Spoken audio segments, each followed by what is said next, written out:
नमस्कार प्रिय विद्यार्थियों, योग का सामान्य ज्ञान श्रृंखला में आपका स्वागत है और लेसन है 35। विषय है प्रस्थान त्रयी और पुरुषार्थ चतुष्टय से संबंधित प्रश्नोत्तरी को हम पढ़ेंगे। तो ये है पुरुषार्थ चतुष्टय क्या है। यदि प्रश्न इस प्रकार से आए तो वो क्या होता है वो जानेंगे। पुरुषार्थ चतुष्टय भारतीय दर्शन में मानव जीवन के 4 मुख्य उद्देश्य हैं, जिसमें पहला धर्म है जिसे हम नैतिकता कहते हैं, दूसरा अर्थ है जो धन है, काम यानी इच्छाएं, और चौथा है मोक्ष यानी मुक्ति। ये 4 पुरुषार्थ चतुष्टय के नाम से इन्हें संबोधित किया गया, क्योंकि पुरुषार्थ हो रहा है, इसमें मेहनत लगती है इसको प्राप्त करने के लिए, और यही मुख्य उद्देश्य होता है शरीर का इस धरती पर आने का। ये ध्यान देना है। धर्म का क्या अर्थ है और इसका जीवन में क्या महत्व है। यदि ऐसा कभी पूछा जाए धर्म क्या है, इसका महत्व, तो आप उत्तर देंगे धर्म का अर्थ होता है सत्य, न्याय और कर्तव्य के मार्ग पर चलना।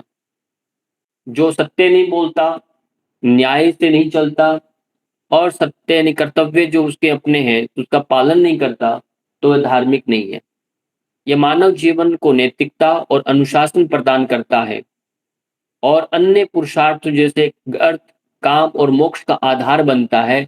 इसलिए अर्थ भी आप उपार्जित करेंगे तो धर्म से होना चाहिए। यदि अधर्मिक का पालन करके अर्थ का उपार्जन करेंगे तो वो अर्थ भी आपका विनाशक हो जाएगा, लाभ नहीं देगा।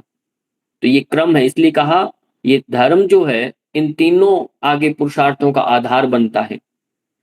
फिर अगला प्रश्न है अर्थ का क्या महत्व है। उसका उत्तर है अर्थ धन और भौतिक संसाधनों को अर्जित करने से संबंधित होता है। यह व्यक्ति और समाज की आवश्यकताओं को पूरा करने के लिए आवश्यक है, लेकिन इसे धर्म के अनुसार अर्जित किया जाना चाहिए। अनाचार अनैतिकता से आपको धर्म अर्जित नहीं करना। कम खाएं पर आप धर्म से खाएं, तो वही व्यक्ति संतुष्ट रहेगा। तो इसमें ध्यान देना है, हमारी जितनी भी भौतिक संसाधनाएं हैं, ऐश्वर्य को भोगने के लिए अर्थ की आवश्यकता होती है। काम किसे कहा गया है, काम से क्या तात्पर्य है। काम का अर्थ होता है इच्छाओं और सुखों की पूर्ति करना, क्योंकि जब अर्थ अर्जन कर लेंगे तो आप अपने संसाधनों पर खर्च करेंगे। ये मानव जीवन में आनंद को देता है, संतोष का साधन भी है, लेकिन इसे धर्म और अर्थ के अनुरूप रहकर संतुलित किया जाना चाहिए। अर्थ है नहीं और आप अपने काम इच्छाओं को, अपने खर्चों को इतना बढ़ा लें ताकि ऐसा आप बेचैन हो जाएं, ऐसा भी नहीं है। यानी आप अपने अर्थ को देख करके ही और धर्म के अकॉर्डिंग ही आगे बढ़ेंगे, इच्छाओं को बढ़ाएंगे।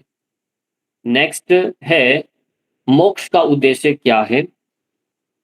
मोक्ष का उद्देश्य जन्म और मरण के चक्कर से मुक्ति पाकर आत्मा का ब्रह्म के साथ मिलन, यह जीवन का अंतिम और परम उद्देश्य होता है।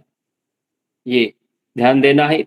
चारों हमने पढ़ा, पर धर्म और अर्थ के बीच में क्या संबंध है, ऐसा प्रश्न आ जाए तो इसका उत्तर है धर्म अर्थ को नैतिक और उचित दिशा प्रदान करता है। धर्म जो होता है अर्थ को नैतिक और उचित दिशा प्रदान करता है, और धर्म के बिना अर्जित धर्म जो होता है, अर्थ यानी धन जो होता है, वह अनैतिक हो सकता है। जबकि धर्म के अनुसार अर्जित अर्थ जो होता है वो जीवन को स्थिर और शांतिपूर्ण बनाता है। आप मान लो किसी पड़ोसी का कोई चोरी करके आप घर में सामान ला के रख लीजिए और आप फिर देखिए कितने बेचैन रहेंगे। कल्पना करो, आपको डर बना रहता है, किसी ने देखा तो नहीं, कोई मेरा पीछे तो नहीं आ रहा। एक बेचैनी होती है, और एक आप स्वयं मेहनत करके रखिए तो उसमें एक संतुष्टि होती है और एक अपने आप को एक गौरव मानते हो कि मैंने मेहनत किया है, मेहनत का ये फल है। चीटिंग करते समय देखो पढ़ाई का कितना बेचैनी होती है, और एक अपने से बैठो लिखो तो कितना संतोष होता है, कोई चिंता नहीं है। चिंताएं बढ़ती हैं जब अनैतिक काम से कुछ अर्जन करते हैं। तो काम का पालन कैसे किया जाना चाहिए। काम का पालन धर्म और अर्थ के अनुरूप रहकर किया जाना चाहिए। अति और अनैतिक इच्छाओं से बचते हुए इसे संतुलित रूप से अपनाया जाना चाहिए। ऐसा ना हो कि आप किसी ने कहा पड़ोसी को देख करके आप भी अपनी कामनाएं पूर्ण करने के लिए बहुत सारे खर्चे कर लो, ऐसा नहीं कहा। अपनी सामर्थ्य से पुरुषार्थ चतुष्टय में मोक्ष का सबसे उच्च स्थान क्यों दिया गया है, इसके बारे में बताना है। मोक्ष को सबसे उच्च स्थान इसलिए दिया गया है क्योंकि ये जीवन का अंतिम उद्देश्य तो है ही। ये आत्मा को सांसारिक बंधनों से मुक्त कर शाश्वत शांति और आनंद प्रदान करता है, इसलिए इसे महत्वपूर्ण माना गया है।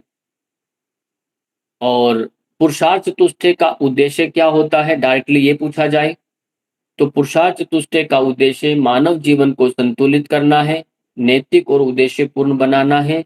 ये व्यक्ति को भौतिक और आध्यात्मिक उन्नति के मार्ग पर चलने के लिए प्रेरित करता है। यह है पुरुषार्थ चतुष्टय। ये हमारे देश में पुरुषार्थ चतुष्टय को बड़ा महत्व माना गया। आश्रम व्यवस्थाओं को बड़ा महत्व दिया गया है। आश्रमों में अपने ब्रह्मचर्य, गृहस्थ आश्रम, वान और ये संन्यास आश्रम जो है, इसको बड़ा महत्व दिया गया है। पुरुषार्थ चतुष्टय और ये 4 जो आश्रम है, इसको हम भूल गए हैं। वर्ण व्यवस्थाओं को भूल गए और छोटी-छोटी जातियों में फँस गए हैं। इस जाति में भले वो कुछ हो, पर वर्ण व्यवस्था कुछ अलग थी, प्राचीन हमारी। तो हमें उन्हीं को पालन करना है। हमारे जितने हमने पहले योगियों के जीवन परिचय पढ़े थे, वो सब इन्हीं पर बल देते हैं कि आप इसी को लेके चलिए, अन्य को नहीं। अगले प्रश्न है, यदि व्यक्ति केवल अर्थ और काम पर ध्यान दे, तो क्या परिणाम होगा? और आज का समय तो यही है। धर्म को हम छोड़ दिया और मोक्ष को छोड़ दिया, केवल अर्थ और काम ही तो हम ध्यान देते हैं कि पैसा कमाया कैसे जाए। यदि व्यक्ति केवल अर्थ और काम पर ध्यान देगा और धर्म व मोक्ष की उपेक्षा करेगा, तो उसका जीवन अनैतिक और असंतुलित और अशांत हो सकता है। ये आत्मा की उन्नति की बाधित करता है, आत्म उन्नत नहीं होता व्यक्ति, उत्कर्ष नहीं हो सकता। तो उत्कर्ष के लिए धर्म से ही अर्जन किया जाए और मोक्ष के लिए फिर आगे बढ़ेगा। ये हमारे प्रश्न हुए। इसी के साथ आप सबका बहुत-बहुत धन्यवाद। नमस्कार।